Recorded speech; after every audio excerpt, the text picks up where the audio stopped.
Puji Tuhan, adik-adik juga semuanya sehat-sehat semuanya. Walaupun kita hanya bisa beribadah di rumah kita masing-masing, kita tetap semangat dan bersukacita dalam memuji dan memuliakan nama Tuhan. Baik adik-adik, sebelum kita memulai acara kebaktian kita, mari kita persiapkan diri kita. Kita bisa persiapkan persembahan kita, alkitab kita, buku tulis kita, pulpen kita, supaya acara kebaktian hidup kita ini tidak terganggu. Sebelum kita mulai acara kebaktian kita, mari kita berdoa. Adik-adik, mari kita bersatu dalam doa. Tuhan Allah Bapa kami yang bertahta di dalam kerajaan sorga, puji syukur kami panjatkan kehadirat-Mu ya Tuhan. Terima kasih Tuhan Yesus yang baik atas penyertaan Tuhan sampai saat ini kepada kami. Tuhan Yesus masih memberikan kami kesehatan yang sungguh luar biasa. Tuhan masih melimpahkan berkat-berkat Tuhan yang sungguh luar biasa juga kepada kami. Tuhan Yesus, kami akan memulai ibadah kami. Kiranya Tuhan Yesuslah yang memberkati ibadah kami dari awal, pertengahan hingga akhir. Tuhan Yesus juga yang memberkati pelayan-pelayan-Mu ini ya Tuhan dalam melayani. Biarlah kami boleh melayani dengan penuh kerendahan hati kami dan setulus hati kami. Begitu juga dengan adik-adik yang ada di rumah ya Tuhan. Kiranya Engkau yang memberkatinya, kiranya Engkau yang menjaga mereka agar boleh mengikuti ibadah dengan baik dan tertib. Terima kasih Tuhan atas segala dosa-dosa kami dari sengaja maupun tidak disengaja.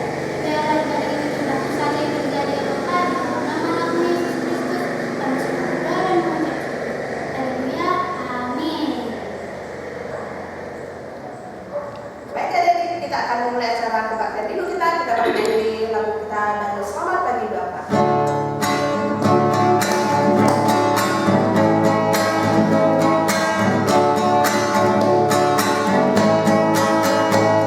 Selamat pagi Bapak, ucap terima kasih. Tuhan peliharakan saya setiap hari. Matahari bersinar, burung-burung bernyanyi, bertambah-tambah indahnya. Selamat pagi Bapak. Selamat pagi Bapak, ucap terima kasih. Tuhan peliharakan saya setiap hari. Matahari bersinar, burung-burung bernyanyi, bertambah-tambah indahnya. Kita semangat memuji nama Tuhan. Gimana kalau kita undang adik-adik berbangkit berdiri Kak? Ayo adik-adik, supaya acara kebaktian hidup kita terus semakin semangat. Mari adik-adik kita berdiri semuanya, kita bernyanyi bangkit serukan nama Yesus.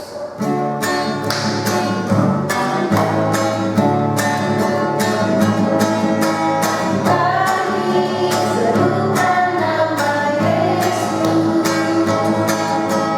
Maju nyatakan kuasa-Nya.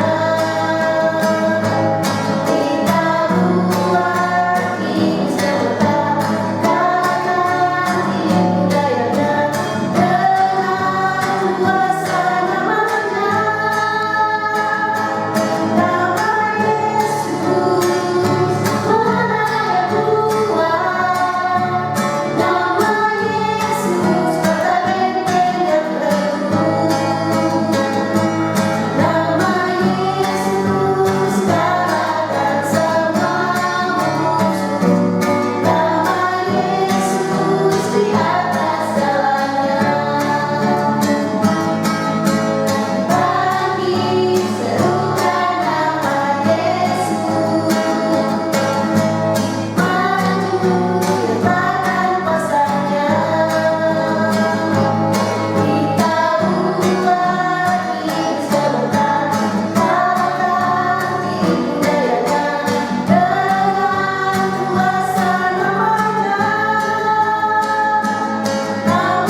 Kita bersatu dalam doa.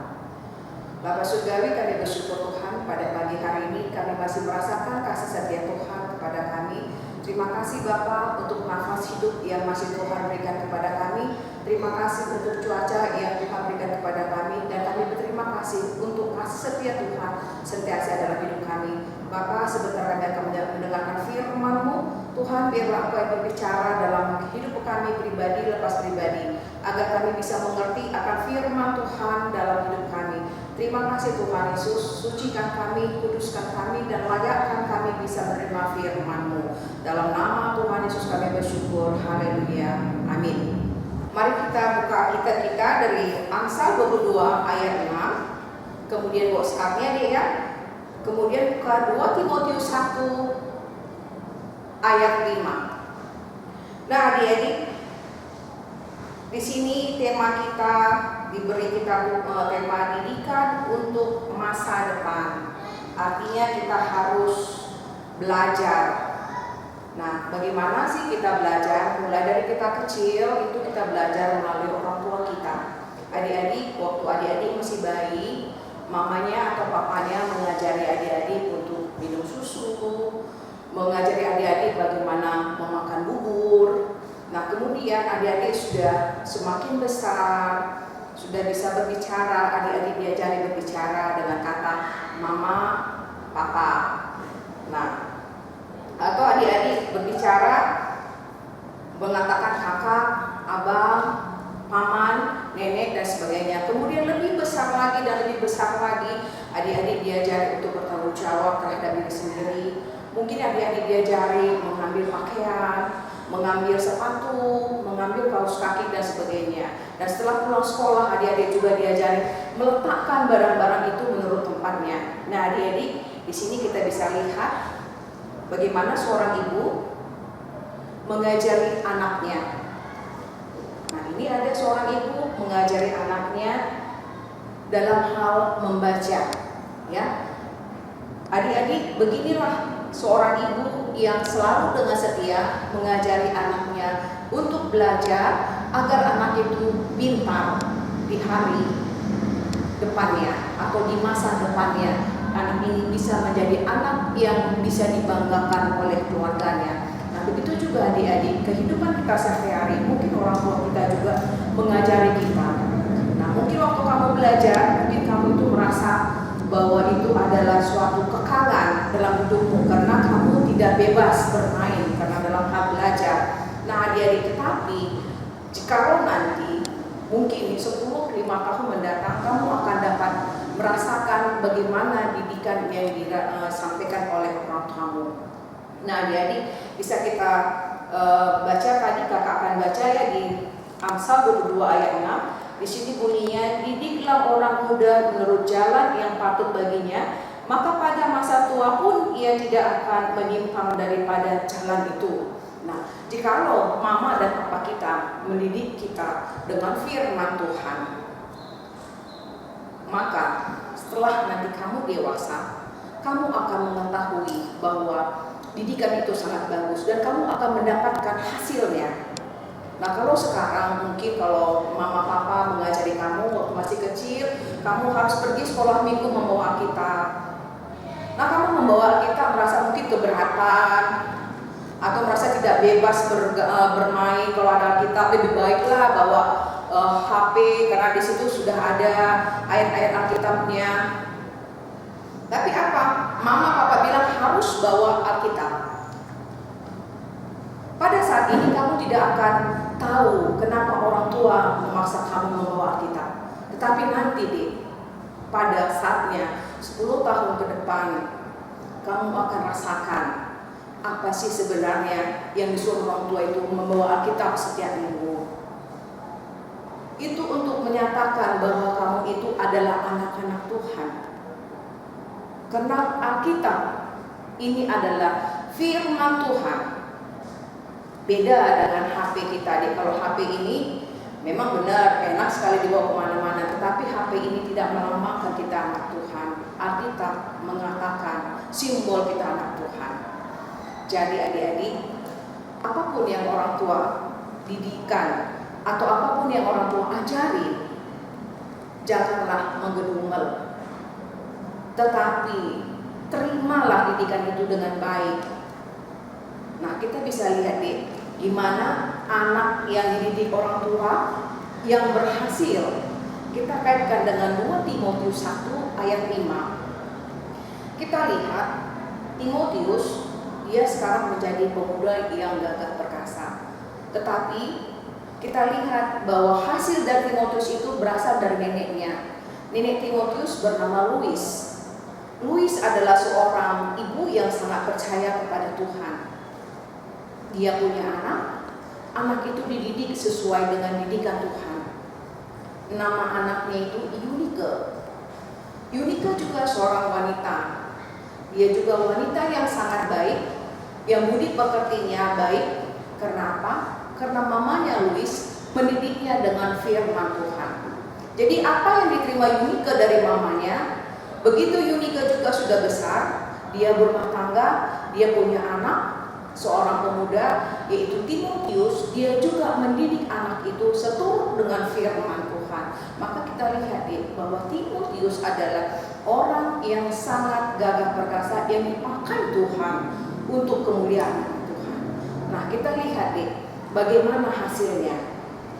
Jadi adik-adik, hari ini kakak mau bilang sama kalian semua, sama kita semua, bahwa kita harus bisa belajar. Untuk apa sih kita belajar? Ayo adik-adik, siapa yang tahu untuk apa kita belajar? Baik adik-adik, kita belajar untuk menciptakan pola pikir dan kemampuan yang lebih baik. Apa artinya kita belajar untuk pola pikir yang lebih baik. Nah, mungkin saat ini kita diajari untuk hal yang sangat membuat kita itu tidak enak. Kita mungkin diajari matematika. Nah, sementara matematika kita tidak mengerti untuk apa. Begitu juga kita diajari untuk berbahasa Inggris. Untuk apa itu harus kita pelajari semua? Toh bahasa Indonesia juga kita bisa. Tetapi adik-adik, jika kita diajari untuk matematika, ya, matematika itu adalah hal berhitung. Nah, kita bisa diajari berhitung sehingga kita apa? Sehingga kita tidak dibodohin orang untuk nanti kalau misalnya adik-adik belanja atau misalnya adik-adik jajan atau memberi keperluan sekolah adik-adik tidak ditokohin orang. Kemudian untuk apa adik-adik belajar bahasa Inggris atau bahasa Perancis atau bahasa yang lain? Nah, sekarang kita lihat zaman ini semakin maju. Kalau hanya satu bahasa aja, kita tidak akan bisa maju. Kenapa? Bahasa Indonesia belum menjadi bahasa dunia. Jadi bahasa Indonesia masih hanya di Indonesia saja. Kita lihat sekarang bahasa dunia ada bahasa Inggris, bahasa Prancis. Nah, adik-adik pelajarin. Mungkin saat ini kamu merasa bahwa itu adalah beban bagi hidupmu, tetapi nanti kamu akan merasakan beban itu sebenarnya adalah berkat dalam hidupmu. Nah, kemudian kita bisa lihat sebagai alat kontrol emosi. Ini apa artinya? Alat kontrol emosi. Kalau kita pintar, kita tidak mudah diadu domba orang. Tidak mudah kita dibola-bolain orang. Contoh, mungkin ada temanmu yang tidak suka samamu. Diadunya kau dengan temanmu yang lain, temanmu yang kompak, biar kamu itu berkelahi, biar kamu tidak kompak lagi. Tetapi kalau kamu pintar, mungkin temanmu yang tidak suka samamu itu dia bilang gini, "Hei Polan, tuh kata si A tadi, bukanlah kita buat namanya Anton. Si Anton tadi bilang sama aku bahwa kau itu sebenarnya bodoh, tidak bisa apa-apa." Nah, kalau kita bodoh, kita akan termakan dengan hasutannya. Maka kita akan marah dan kita akan bisa memukul si Anton. Tetapi kalau kita pintar, kita akan bertanya kepada Anton, "Ton, maaf ya Ton, tadi aku dengar daripada si Budi katanya kau itu membilang aku bodoh ya Ton." Nah, itu kan kita pintar deh. Kita tidak berkelahi, kita tidak bisa diadu domba. Kemudian mari kita lihat memperbaiki generasi dan memajukan budaya. Nah, kalau sekarang ini contoh Kak Kris, kalau Kak Kris hanya mengerti 2 bahasa aja, ya, bahasa Karo, bahasa Indonesia. Nah, untuk memperbaiki generasi kakak kan akan terus belajar dan belajar. Nah, kakak sudah punya anak itu akan kakak didik dengan menambah 1 atau 2 bahasa lagi, yaitu bahasa Inggris mungkin dan bahasa Prancis. Nah, generasi kakak lebih maju daripada kakak sendiri. Begitu juga nanti generasi kakak itu akan memajukan lagi generasinya. Nah, itulah gunanya kita belajar. Kemudian kita bisa memperbaiki budaya kita bisa membawa budaya ini kita menjadi dunia.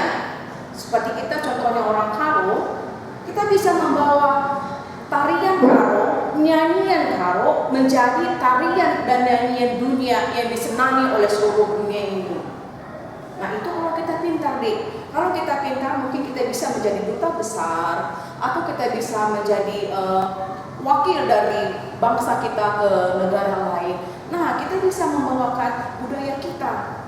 Kalau kita nggak pintar, bagaimana kita bisa membawakan budaya kita tersebut? Nggak bisa. Kemudian kita lihat meningkatkan rasa kepekaan atau empati. Kalau kita bodoh deh, kalau ada orang yang tidak makan, kita nggak akan memberi dia makan. Kenapa? Karena kita nggak mengerti kalau dia juga lapar. Kita pikir, aku aja lapar, sampai pula aku kasih sama dia. Nah, tapi kalau kita pintar, kita peka. Oh iya, dia kekurangan. Lebih bagus kami saling membagi. Nah, itulah ada empati, ada rasa kasih dalam hidup kita. Nah, adik-adik, mari kita bisa seperti Timotius, di mana Timotius ini dia suka belajar dan dia selalu dengar-dengaran dengan Tuhan. Dan dalam hidupnya kita lihat keberhasilan yang ada. Adik-adikku, hari ini Tuhan mau bilang, belajarlah terus-menerus, galilah ilmu itu terus-menerus, biar untuk masa depanmu nanti kamu tidak lagi menjadi anak-anak yang bodoh, tetapi kamu adalah anak-anak yang pintar, anak-anak yang gagah perkasa, yang bisa memperlihatkan nama Tuhan di muka bumi ini. Adik-adik, ayo jangan putus asa. Walaupun sekarang keadaan virus corona yang menghambat kita untuk belajar di sekolah, tetapi kita bisa belajar di rumah. Kita bisa pelajari. Kita punya HP, ya, kita bisa di Google ataupun di YouTube bagaimana matematika, belajar matematika yang baik, atau adik-adik bagian akuntansi yang di SMA belajar akuntansi yang baik, yang dengan mudah, atau dengan belajar bahasa Inggris. Ada situ belajar bahasa Inggris tanpa biaya. Nah, apa salahnya dengan situasi seperti sekarang ini? Pelajari semua deh untuk masa depanmu, untuk bisa kau pergunakan nanti di kemudian hari.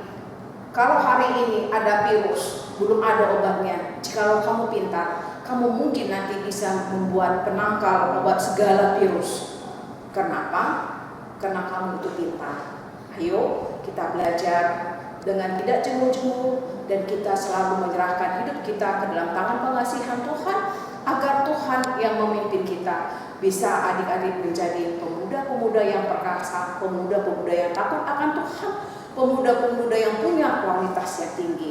Tuhan Yesus memberkati. Kita berdoa.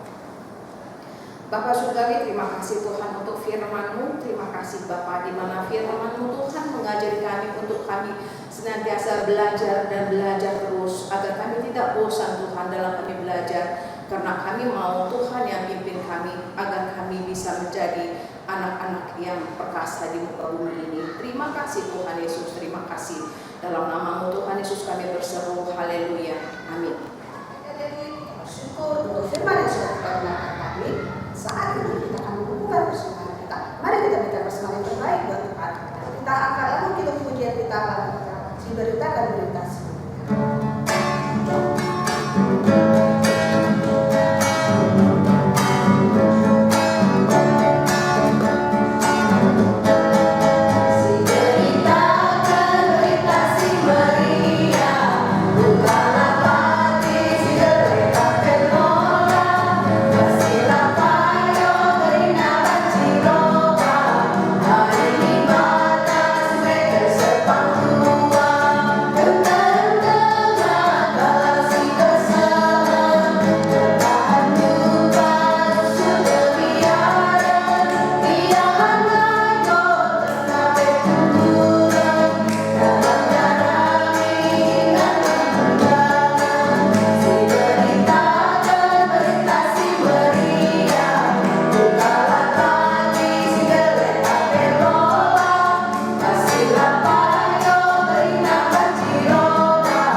Tuhan dalam hidup kami. Kami bersyukur Bapa karena kami sudah bisa memuji dan memuliakan nama Tuhan. Kami bersyukur juga Tuhan kami sudah bisa mendengarkan firman-Mu. Kiranya firman-Mu ini bisa menjadi kekuatan bagi hidup kami dan bisa menjadi perisai kami dalam kehidupan kami sehari-hari.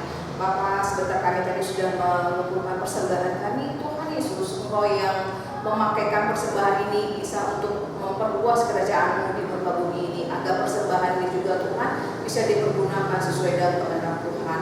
Bapak Surgawi, pada hari ini, pagi ini kami mau membawakan orang tua kami pribadi, lepas pribadi. Tuhan, Engkau memimpin orang tua kami, berikan kepada mereka kesehatan, berikan kepada mereka rezeki, agar orang tua kami bisa mendidik kami anak-anaknya sesuai dengan kehendak Tuhan. Terima kasih Bapak, kami juga mau membawakan guru-guru sekolah minggu kami. Kiranya Tuhan Yesus memberkati semua guru-guru sekolah minggu kami, agar guru-guru sekolah minggu kami juga Tuhan merasakan kasih setia Tuhan dalam kehidupan mereka sehari-hari. Bapak, kami juga mau berdoa khusus buat anak-anak kami, mulai daripada balita, anak kecil, anak tanggung, remaja dan remaja. Kiranya Tuhan mengurapi anak-anak ini pribadi, dan Tuhan yang memelihara kehidupan mereka, agar dari anak-anak kami ini Tuhan bisa bertumbuh nanti tunas-tunas yang senantiasa bisa membuat bangsa kami menjadi bangsa yang merdeka, bangsa yang ditakuti orang, karena anak-anak kami ini menjadi pemuda-pemuda yang gagah perkasa di bumi ini, karena Tuhan Yesus menyertai hidup mereka. Terima kasih Bapak, terima kasih Tuhan. Bapak, doa kami ini kurang sempurna, kami mau sempurnakan dalam doa Bapak kami. Mari hari ini kita ucapkan doa